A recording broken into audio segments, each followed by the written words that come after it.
মাইকের আওয়াজ যতটুকু শোনা যাচ্ছে, যারা শুনতেছেন মনোযোগ সহকারে, সবাই কষ্ট করেছে আজকে সবার সফল করার জন্য। সবাইকে আমার অন্তরের অন্তরস্থল থেকে মোবারকবাদ জানাই। এখানে রমজান আছে, আরো অনেকে, যেমন আমার বন্ধুবর, যার কথা না বললে হয় না, আমার 40 বছর আগের পুরনো বন্ধু, সে মোহাম্মদ ইমরান, যে নির্দেশনামূলক বক্তব্য দিয়েছেন। ছাত্র দলের পরিচয় উপজেলার সভাপতি আছেন মঈনুদ্দিন মিসি, আমাদের সামনে আফসার বসা আছে, এখানে আরো অনেকেই বসা আছে। এখানে সবাই আসলে নাম দিতে গেলে অনেকের নাম দিতে হবে। সবাইকে আমার অন্তরের থেকে মোবারক করতে। বক্তব্য আপনারা শোনার জন্য অপেক্ষা করতেছেন। বক্তব্য দু একটা কথা না বললেও হবে না। এখন মাপজোর ব্যাপার চলে, ঠিক না? তাহলে মাপ করে দিই। এই যে কুড়ের গুস্ত নাই, দেশি কুড়ো খাই, আরেকজন হয় যে দেশি গরুর গুস্ত শিখেন মাংস দিন আনিস না দিয়ে খাইতে পারছো। না বোঝেন তারা হতে পারা দিন ওয়াজ মানছে দিয়ে মাপজোর কথা চলে। আমি বলবো মাপ অবশ্যই করবো। কেন মাপ করবো না? মাপ করলে আমার জন্য আরেকজন মাফ করবে, এটা সত্য কথা। কিন্তু কিছু কিছু মাফ করা যায় না, যেটা কিয়ামতের ময়দানে মহান রব্বুল আলামিন ফয়সালা করে। এটা একটা কথা বলে হুজুরেরা ওয়াজ করে না, ওই মাপ করে দিয়ে এন করে দিয়ে কত শব্দ যদি না দাও, এবার হয়তো মাপের জন্য এবার স্বয়ং মহান রব্বুল আলামিন মাফ করবে। মাপ করতে না, মহান রব্বুল আলামিন মাফ করবে না। কর্জ কোনদিনই মাফ করবে না। যার কাছ থেকে কর্জ নিয়েছে একমাত্র সে মাফ করতে পারবে। বৈষম্য বিরোধী ছাত্র আন্দোলনে তার আগে 2008 সাল থেকে ধরতে গেলে 2006 থেকে লটি বৈঠক থেকে শুরু করে আওয়ামী ফেসিবাদ যেভাবে হত্যা করেছে, বিএনপির লোকদের উপর নির্যাতন করেছে, আওয়ামী লীগ করে নাই, এরকম ব্যবসায়ীদের উপর যে নির্যাতন করেছে, এটা তোমার লাভ গরিবের ক্ষমতা আছে না? আছে না? এই পাঞ্জবের মধ্যে রাস্তার পুকুরে আর নাজিমুদ্দিন শাহী নাদিয়া যারা সম্বোধনা দিতে লাগবেন, তার ব্রিক ফিল্ড বাহির দিয়ে তার ব্রিক ফিল্ড নাজিমুদ্দিন শাহীনের ব্রিক ফিল্ড ভেঙে দিয়েছে শুধুমাত্র বাংলাদেশ জাতীয়তাবাদী দল করার কারণে। এই ব্রিক ফিল্ড কি নাজিমুদ্দিন শাহীনের শুধু ঘরের বাসের টাকা দিয়া? এখানে তাকে কব্জ নিতে হয় নাই ব্যাংক থেকে, আরো বিভিন্ন জায়গা থেকে সে ঋণ করে নাই। তার ঋণের টাকা কে পরিশোধ করেছে? আমি বলে দিলাম, রাতে গোস্ত খাবাইলেন, বই শাড়ি কিনে দিয়ে চা খাইলেন, একখানা উজুর উজুর বললেন, তোমার ক্ষমা করে দিও। ওই বোনা নাজিমুদ্দিন শাহীনের ব্যাংকের কব্জ শোধ করেছে? ওরা করেছে। এরকম হাজারো নাজিমুদ্দিন শাহীনের ব্রিক ফিল্ড, ব্যবসা প্রতিষ্ঠান, ইন্ডাস্ট্রি ধ্বংস করেছে আওয়ামী লীগ ফ্যাসিবাদ। এগুলো বাদ করার অধিকার কে দিয়েছে আপনাদেরকে? আমি তো কিন্তু মাফ করতে পারবো না। আমার যা গিয়েছে গত 17 বছর, আমি ওই মাফের তালে নাই। আমি আওয়ামী লীগকে মাফ করতে পারবো না। নুরুল হুদা চৌধুরী মাফ করতে পারে, আমি সরওয়ার আলমকে মাফ করতে পারবো না। এত ইজি মাফ করে দেওয়া? আমার বউর সাথে আমাকে আপনারা ঘুমাইতে দেন নাই, আমার মাকে ঠিকভাবে আম্মা রাখতে দেন নাই, আমার আম্মার ওষুধ নিয়ে আমাকে ঘরে ঢুকতে দেন নাই, আমার বাবার জানাজা পড়তে আমি আসতে পারি নাই, আমার পরিবারের আত্মীয় স্বজন আসবে তাদেরকে আপ্যায়ন করার জন্য এই সুযোগটা পর্যন্ত দেন নাই। আমি আপনাদেরকে কিভাবে মাফ করবো? আশ্চর্য লাগে, মাফ করে দিয়েছি।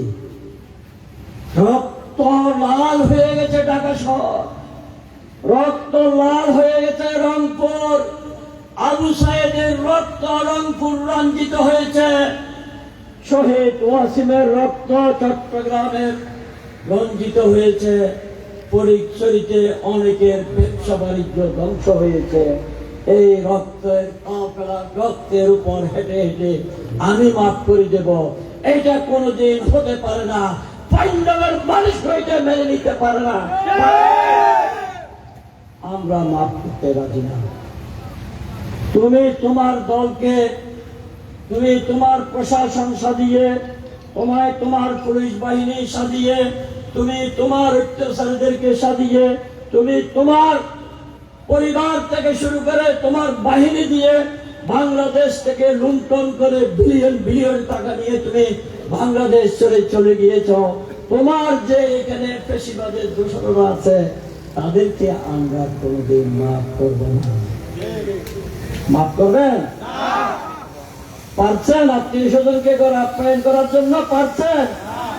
মেয়ে বিয়ে দেওয়ার সময়, আত্মীয়তা করার সময়, একটা ভালো সম্বন্ধ করার জন্য যখন পাত্র এবং পাত্রী আসে, যখন বলে সে তো বিএনপি করে, তাদের ঘরে মামলা আছে 30টা, তোমার পাত্রকে ঘুরে নিয়ে যখন আপ্যায়ন করবে, তখন কিন্তু পুলিশ এসে যখন ওই পরিবারের লোকজনকে নিয়ে যাবে, ওই পরিবারের লোকজনের তোমার আত্মীয়তা বন্ধন করতে হচ্ছে, তোমার মেহমানকে তুমি কি বলবা? পুলিশ যখন তোমার আত্মীয়তার ঘরে আসবে, তুমি কি বলবা? কি বলে তুমি সান্ত্বনা দিবা? তোমার শ্বশুর বাড়িতে যাবা?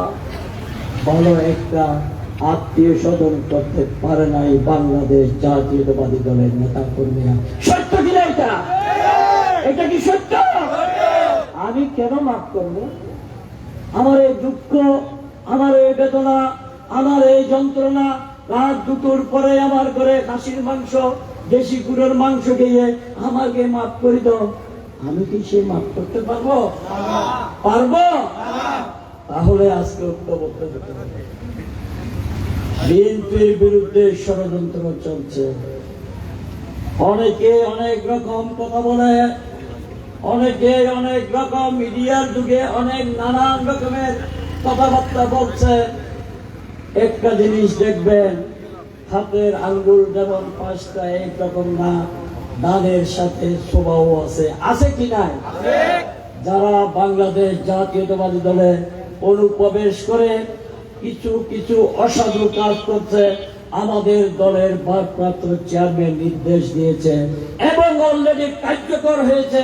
বাংলাদেশ জাতীয়তাবাদী দল, যুব দল, ছাত্র দল, কৃষক দল, প্রতিটি পদ থেকে তাদেরকে বহিষ্কার করা হয়েছে। বাংলাদেশ জাতীয়তাবাদী দল বিএনপি ভারপ্রাপ্ত চেয়ারম্যানের সিদ্ধান্ত। বিএনপি, যুব দল, ছাত্র দল, তাদের কোন জায়গা বাংলাদেশ জাতীয়তাবাদী দল। আজকে আমি পাঞ্জাবে ঘোষণা করিতে চাই, বাংলাদেশ জাতীয়তাবাদী দলের, যুব দল, ছাত্র দল, কৃষক দল, শ্রমিক দলের কোন নেতা কর্মী যদি কোন চাঁদাবাজি থেকে শুরু করে কোন অন্যায় অবিচার করে, তাদের নাম লিস্ট দিবেন, আমি সরকার আলমগীর বাদী হইয়া তাদের বিরুদ্ধে মামলা করব। আইনের হাতে তাদেরকে আমি তুলে দেব, নিজে আইনের হাতে আমি তাদেরকে তুলে দেব। আমার বন্ধু ইমরানকে আমি বলিব, বিএনপির কোন পর্যায়ের নেতা কর্মী যদি তোমার কথা মতো তুমি যেটা বলেছ সেটা যদি হয়, তাদের বিরুদ্ধে অনতিবিলম্বে তুমি ফটিকছড়ি থানায় যাদের ক্ষতিগ্রস্ত ঘর তাদেরকে মামলা করার জন্য আমার পক্ষ থেকে, জাতীয়তাবাদী দল বিএনপির পক্ষ থেকে সর্বাত্মক সহযোগিতা করবো ইনশাআল্লাহ। আমরা সাদাবাদিতেও নাই। আমাদেরকে যারা অন্যায় করেছে, আমাদেরকে যারা খুন করেছে, আমাদের ব্যবসা বাণিজ্য যারা ধ্বংস করেছে, তাদেরকেও আমরা ক্ষমা করিব না। ঠিক আছে না? আবু আজমর 2 মাসে ফিরে দিতে বলে কে আমার সাথে একসাথে চট্টগ্রাম জেলে ছিল আবু আজম তালুকদার। আবু আজম তালুকদারের 1 মাস ফিরিয়ে দিতে হবে, তাহলে তোমাদের মাফ করার প্রশ্ন আসবে। আবু আজম আদমের বড় ভাই মারা গিয়েছে। জানাজার নামাজে অনেক কষ্ট করে আসতে হয়েছে, চারিদিকে মানুষ রাখতে হয়েছে। জানাজা থেকে ফেরার পথে কেউ কোনো ধরে নিয়ে যাইতে না। আবু আদমের বাড়িতে মেয়ের বিয়েতে এসেছে। আমি আবু আদম বলতে না, আমি আবু আদমের নাম দিয়ে একটা উদাহরণ দিচ্ছি। নাজিমউদ্দিন শাহিনের বাড়ির সামনে দুইজন আহমদ সাহেব মেম্বার এখানে উপস্থিত আছেন। আহমদ সাহেব মেম্বারকে বলছে যে আপনি যাবেন না, আপনি রাস্তায় দাঁড়ায় থাকবেন। মুক্তিযোদ্ধা আবুল কালামকে বলছে আপনি দাঁড়ায় থাকবেন, আমরা বাইর হলে তারপর ঘুমাইতে যাইয়েন। তো এই যে কষ্ট ইয়ে আরা শোন না, আরা ডাকাই না, আরা সন্ত্রাসী না, আরা কে টাকা দখল করে দিই না, আরা কে আর হই না 10,000 টিয়া দাও হই না। তো আমার টাকায় এত কষ্ট করলাম দিকে। তারা চেয়েছিল বাংলাদেশকে হিন্দুস্তানের অঙ্গরাজ্য বানাবে হাসিনাকে দিয়া। বাংলার মানুষ, বাংলাদেশের মানুষ শহীদ রাষ্ট্রপতি জিয়াউর রহমানের অর্থপ্রহরে এরাই তাকে বিতাড়িত করেছে বাংলাদেশ থেকে। হাসিনার জায়গা এখানে নাই, হিন্দুস্তানের অঙ্গরাজ্য বাংলাদেশ হয় নাই।